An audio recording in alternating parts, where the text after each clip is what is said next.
Очаровательная уличная кошка забредает на дефиле моды Dior в Стамбуле, Турции, и шокирует всех присутствующих, демонстрируя истинное значение подиума. Но никто не ожидал, что произойдет дальше. На международном модном шоу из мод в Стамбуле, Турции, произошел сюрприз, когда на подиум вышла особенная модель. Среди десятков красивых девушек в дорогих платьях появилась пушистая модель, которая села прямо посередине подиума, именно там, где должны были пройти человеческие модели. Новичком оказалась черно-белая кошка.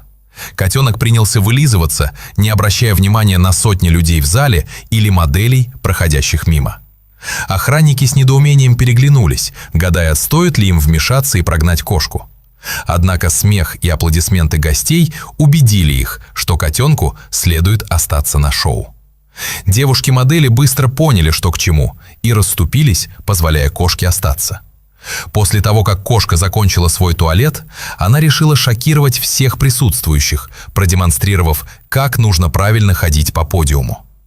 Она плавно прошествовала по подиуму, словно королевская особа, и остановилась на полпути, чтобы насладиться вниманием гостей. Она показывала всем, что значит быть настоящей моделью. Однако вскоре проявилась ее игривая кошачья натура.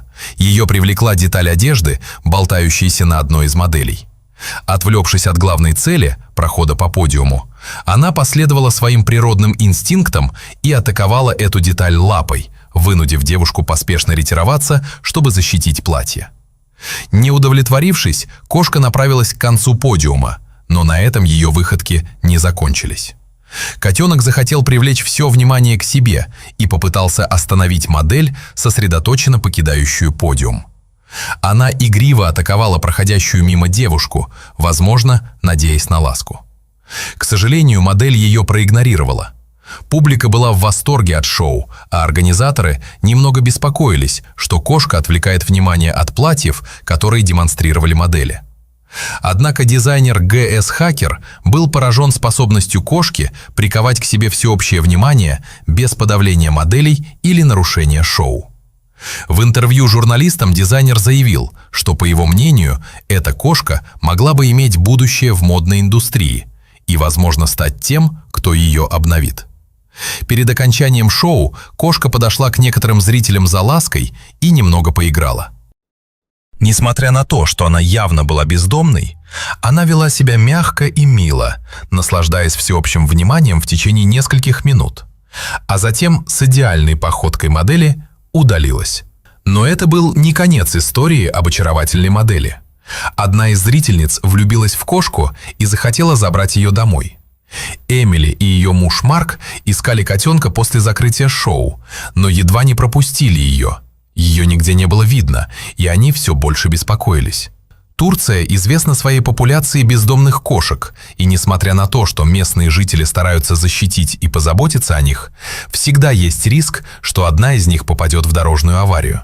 Эмили и Марк были из Соединенных Штатов и нашли взаимодействие между бездомными животными и людьми в Стамбуле поистине захватывающим. В частности, там все кошки принадлежат всем и никому одновременно. Они свободно разгуливают где хотят и часто получают ласку и еду от местных жителей.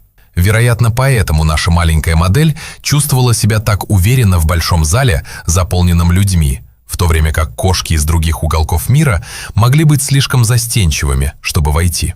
Кроме того, получая постоянный запас еды, кошки в Турции защищены законом. Любой, кто причинит им вред или убьет их, может быть заключен в тюрьму.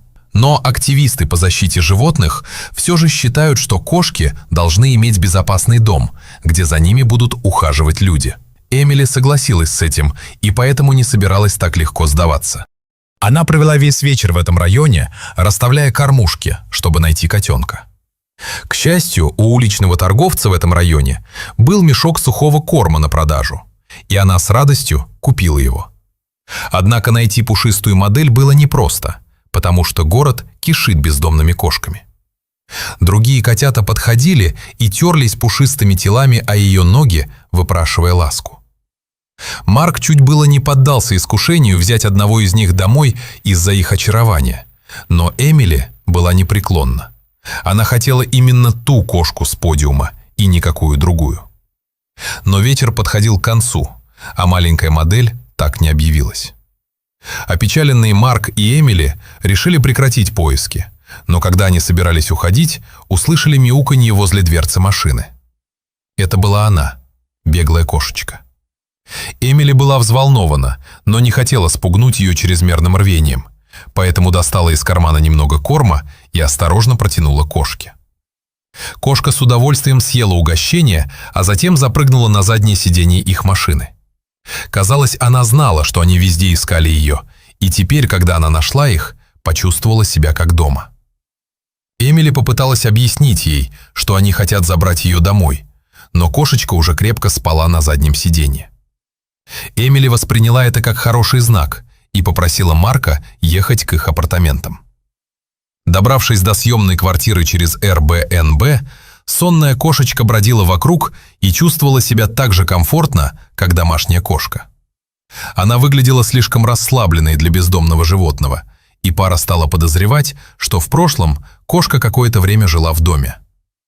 Эмили хотела убедиться, что у кошки больше нет хозяев, поэтому осмотрела ее на предмет каких-либо опознавательных знаков, но, к сожалению, не нашла ничего. Поэтому она сразу же начала процесс усыновления кошки. Но сначала ей нужно было придумать имя для своей новой питомицы. Не зная, какое имя ей больше подойдет, Эмили решила дать кошке возможность выбрать имя самостоятельно. Она села рядом с ней и произнесла несколько имен, чтобы проверить реакцию кошки. «Эмми», — позвала она, но кошка не отреагировала. «Джинджер». В этот раз кошка мяукнула в ответ и облизала Эмили, словно одобряя это имя. Она обвела лапами ногу Эмили и уснула. Джинджер стала новым членом семьи, но казалось, что она была с ними всегда и никуда не уйдет. На следующие дни пара отвезла ее к ветеринару для полного осмотра перед долгим путешествием в Соединенные Штаты. На приеме у ветеринара Джинджер была оживленной и игривой. Поскольку видео с ее выходкой на подиуме стало вирусным в социальных сетях, все были рады увидеть знаменитость воочию. Она не возражала против внимания и снова была счастлива оказаться в центре всеобщего внимания. К счастью, она была такой же здоровой, как и любая уличная кошка, и, казалось, чувствовала себя прекрасно. Эмили была рада услышать, что с Джинджер все в порядке. Она думала, что преодолела самое большое препятствие в их путешествии, но ее ждал большой сюрприз. Ветеринар не имел достаточной информации о процессе ввоза домашних животных в США из другой страны. Правила въезда животных в страну регулируются Центром по контролю и профилактике заболеваний и Службой инспекции здоровья животных и растений Министерства сельского хозяйства США. Поэтому Эмили начала гонку против времени, чтобы выполнить условия этих ведомств до своего отъезда в Соединенные Штаты. Сначала ей нужно было сделать Джинджер микрочип. Найти место, где можно это сделать, заняло больше времени, чем она ожидала. С помощью организации по защите животных ей в конце концов удалось вживить Джинджер микрочип. Следующим шагом была вакцинация. Прививка от бешенства была одной из самых важных вещей, необходимых Джинджер для выезда из Турции и въезда в любую другую страну. Путешествие без прививки было бы рискованным для Эмили, так как Джинджер могли поместить на карантин на пункте въезда, и если вообще бы разрешили ей сесть на самолет. У авиакомпаний есть свои правила относительно вакцинации.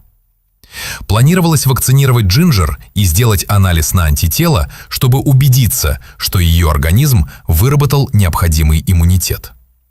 Эмили была готова заплатить за эту процедуру, несмотря на высокую стоимость. К сожалению, она столкнулась с еще одной проблемой.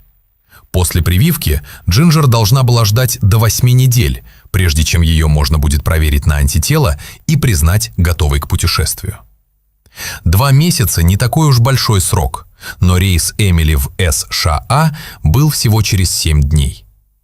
У нее навернулись слезы на глаза, когда она задумалась, стоит ли оставить любимую кошечку или отменить рейс и подождать ее. Она понимала, что не может бесконечно откладывать поездку домой, но также знала, что не хочет, чтобы Джинджер снова оказалась на улице. Она решила все же провести вакцинацию и одновременно начать поиск альтернативных вариантов. После вакцинации Джинджер Эмили начала непростую задачу – найти семью, которая могла бы присматривать за кошкой, пока она не будет готова к путешествию в США. Заразительная личность Джинджер облегчила это. Несколько человек вызвались присматривать за ней в ожидании отъезда. Тем не менее, Эмили хотела выбрать для своей питомицы лучшую семью.